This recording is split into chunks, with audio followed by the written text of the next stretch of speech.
Yo, what's up guys, welcome to my humble YouTube channel where I bring you fanfiction that will brighten your days. Before we start, a subscribe is greatly appreciated, and don't forget to leave a like and ring the bell icon so you won't miss exciting new fanfiction stories. Two Gods Summoned to a Fantasy World by BenGrem1234. Chapter 35. The Middle Realm as concept does not exist in the timeless void, so also time does not exist there. Even though Rimuru and his family have spent a long time in the timeless void, the space has not changed since time does not exist there. Currently, Rimuru was watching the intense fight between Yoshino and Sophia. Yoshino was in her ultimate battle form while Sophia was in her new transformed state known as Infinity. After spending so long in this void, Yoshino and Sophia has matured a lot and their powers have grown nicely. If I should take time standard of the lower realm, then we have spent like 200 years in this void, but it doesn't matter since time is irrelevant to us, Rimuru thought to himself as he watched the battle between Yoshino and Sophia. After Rimuru started training Sophia and Yoshino in the void, Sophia unlocked her ability which lets her transform into her goddess mode called Infinity. In her transformed state, she has the appearance of a 22-year-old girl. Her hair becomes a dark lilac purple while her eyes turn purple. Her hair becomes very long and reach all the way to her back, while her bangs and the hair that frame her face are somewhat longer as well. Her figure is more mature, curvier, and rivals that of Chloe and Lilith. Sophia in her transformed state now wears a suit which resembles a black skin-tight leotard with red segments and white pieces along it. The boots, leg armor is above the knee. Her boobs got so huge that it is between E cup and F cup, while her hips increased in size. She carries a jet black sword which she is using to battle Yoshino at the moment. As Sophia and Yoshino were getting more into their fight, a shockwave greater than the one they were creating was coming from another part of the void. It looks like those two are getting more into it, Rimuru thought to himself as he watched the other battle taking place. The battle he was talking about was between Chloe and Kanade. Kanade was attacking with everything she has while Chloe was defending. As they fought, cracks were appearing in the space of the white void.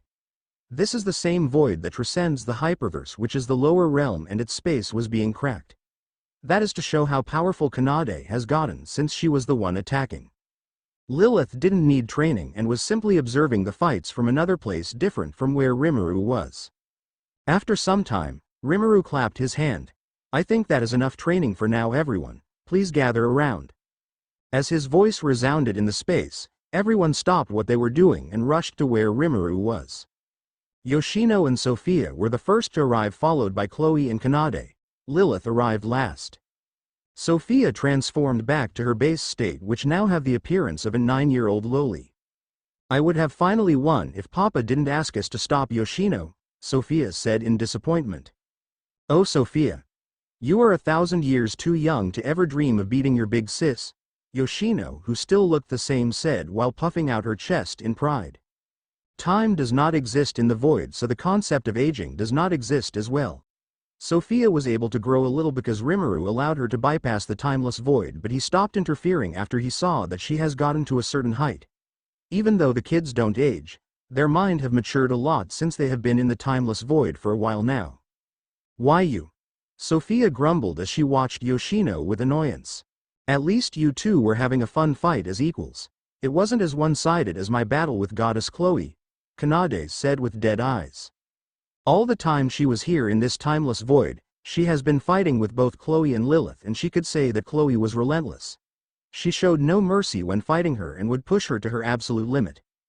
Even though the concept of death does not exist in this space, Kanade have felt so close to death more time than she can remember. Compared to Chloe, Lilith was more gentle with her and would guide her step by step until she was getting better. She was like her second mother to her, and Kanade enjoyed the feeling. It was with this consideration that when Chloe agreed to only defend that Kanade unleashed her whole pent-up frustration by attacking Chloe with her full power regardless of her environment. This was why Kanade, who have transcended the hyperverse, which is the lower realm, and have stepped into the domain of beings in the middle realm, almost destroyed the timeless void with her full power. It had to be known that the timeless void is an infinite white space which transcends the lower realm to such an extent that it is not an exaggeration to say that the hyperverse, which is the lower realm, was as insignificant as characters in a story compared to anyone in it. So Kanade being able to almost destroy it should show just how much powerful she has gotten. Hey Kanade. All I did is push you so that you will get stronger. Can't you see that you have gotten tremendously stronger than when you were in the lower realm? Chloe asked her. It is true that I have gotten stronger thanks to your training, but Goddess Chloe should also learn that I am not as overpowered as you and I can't withstand your serious mode, Kanade complained. Now Kanade. Even though Chloe's methods are harsh, it is still effective in helping you to get stronger, Lilith said to the pouting Kanade. Rimuru looked at all of them and smiled. All of you have gotten stronger from before and it makes me happy to see. I guess we can call this training officially over. Wait Papa. Does this mean we are finally going to the middle realm? Sophia asked. Everyone paid attention to know his answer. That's right sweetie. We are finally going to enter the middle realm. I hope you guys remembered our objective for going to the middle realm? Rimuru asked them. To find and stop the evil deities and stop them from interfering with the lower realm, Chloe answered. That's right. Rimuru nodded. Those evil deities are the ones who are manipulating the dark beings in the lower realm to attack the weak humans there. And to make matters worse, the deities in the higher realm have no interest in helping the mortals in the lower realm even though they are the ones who helped cause this issue. We will be going to the higher realm soon to have words with them after we are through eradicating those evil deities. Everyone nodded agreeing with Rimuru. They have all made a promise to help the humans in the lower realm by killing their enemy, but killing the demons or the other evil races will not help the humans. Only by killing the source which are the evil deities would the humans know peace. Luckily for us, Prince Shu and his party members are protecting the humans from the demon race and other who may wish to harm them back in the lower realm. We will have to do our own part by killing the evil deities. Without wasting time, let us go. I'm counting on you Seal. Rimuru thought less than leave it to me master. Connecting to the middle realm and begin transmission in 3, 2, 1 greater than. Rimuru along with the rest of them began to glow until all of them were enveloped in a bright light and disappeared. Everyone besides Rimuru felt weirded out during their teleportation to the middle realm. It felt to them that they were moving through countless pages of one big book till they finally jumped out of the book and landed outside of it, which is the middle realm, thereby making them the readers of same book they jumped out from.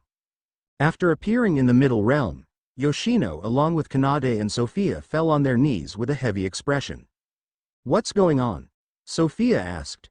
Why does my whole body feel so heavy? Yoshino asked. It feels like I'm carrying double of the lower realm on my whole body, Kanade said still on her knees. Chloe and Lilith felt the change in their body but they were too powerful and easily resisted it. Rimuru laughed at them.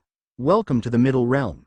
For the kids who may not have noticed it, but the gravity here is quite harsh compared to the lower realm.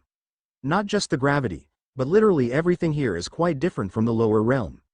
This is why I had you guys train so much and other to prepare your bodies to be able to adapt to the harshness of the middle realm. Well, I can definitely feel the changes around me, but this place doesn't look that different from Albion, Chloe said looking around. From what she could see, they were in a thick forest with a lot of grasslands that stretched out till the eye can see. Try looking up then. Rimuru instructed her. Chloe and Lilith did and were shocked. There was no sky above them, rather what they saw was an endless space. There was no stars or the sun, and from her observations, the place they were standing on was not a planet either. It was like the land they were on was floating in space. This is the middle realm. An infinite space without an end or a beginning. All it has is this land which stretched out infinitely as well. If you noticed, there is no oxygen in this place and only spiritual beings who have transcended the timeless void in the lower realm can exist here. Otherwise, they would have been crushed to paste just by stepping foot in the middle realm. Chloe and Lilith nodded their head in understanding. What Rimuru said was right since they could feel the power force around them. Rimuru turned to the still kneeling kids. You guys shouldn't worry too much. Your bodies should be adapting to the change soon. Yoshino, Sophia and Kanade noticed that their bodies were indeed getting lighter than before. They stood up and looked around in wonder. So this is the middle realm. A higher plane compared to both the lower realm and the timeless void, Yoshino said in wonder. The atmosphere is beautiful, but the condition is quite harsh for the body, Sophia said while looking around. Kanade turned to Rimuru. Master, why do I see images of events happening in the lower realm? Everyone was shocked to discover that what Kanade said was true. Now that you mention it, I can see things happening in the lower realm, be it the past, present and future, Chloe said. The future I see is too many to pinpoint the actual one, but I feel that a single thought from me can alter everything in the lower realm, Lilith said with interest. Rimuru sweat dropped. Please don't do that. It is actually against the rules to mess with the lower realm without permission from the creator, in other words Miyuki. I'm an exception, of course. They looked at Rimuru with a serious look, causing him to sweat. Anyway, you guys are seeing all that because, like I said before, you all have transcended the hyperverse, which is the lower realm, and have entered into the domain beyond dimensions, which is the middle realm. Being here gives you all power over the lower realm, and the lower realm is akin to a fictional story to you all, which you have the power to change or rewrite however way you want. Though, since all being in the middle realm are like this, Miyuki made it a law that no one besides herself is allowed to interfere with the events of the lower realm. This is also why the evil deities are using the mortal in the lower realm to do their work and not directly interfering themselves. Everyone nodded at Rimuru's explanation. Basically, they have all truly transcended the lower realm and are in a higher plane where a single thought from them is enough to change the lower realm however way they want. As they were all thinking this, a huge explosion followed by an unimaginable shockwave came from the distance. The shockwave pushed the trees and everything back except for Rimuru and his family. With everyone's current abilities, they were all able to see what was happening in the distance clearly. In the air, two individuals were fighting each other with brutal power that easily dwarfs the lower realm. One was a male with dragon horns and dragon tail with claws, and the other was a red-haired female human with a katana.